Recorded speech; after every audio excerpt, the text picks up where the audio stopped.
Nous sommes des étudiants, nous sommes en train de mourir de froid. Ces étudiants désespérés sont pour la plupart originaires d'Afrique et du Moyen-Orient. Arrivés en Ukraine pour suivre des études, ils tentent comme de très nombreux Ukrainiens de quitter le pays. Alexander est l'un d'entre eux. Il raconte comment, outre le chaos dû à la guerre, ses origines africaines compliquent encore davantage un voyage déjà très difficile.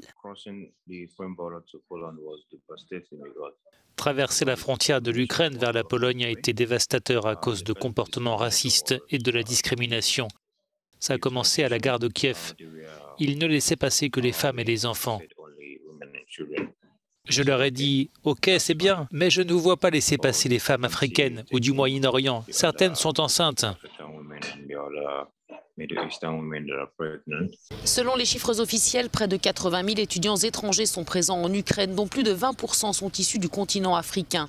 Les pays d'Afrique coordonnent leurs efforts pour aider leurs milliers de ressortissants à quitter le pays.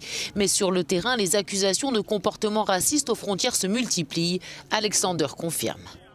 Après quelques heures, un homme en noir est venu nous dire « Les Indiens, les Africains et les personnes originaires du Moyen-Orient doivent partir d'ici et se rendre au point frontière avec la Roumanie. » Nous lui avons répondu que nous ne pouvions pas recommencer.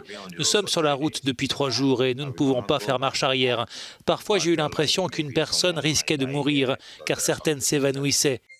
Il n'y avait pas de couverture, alors on se couvrait avec nos simples vêtements et tout ce qu'on pouvait trouver.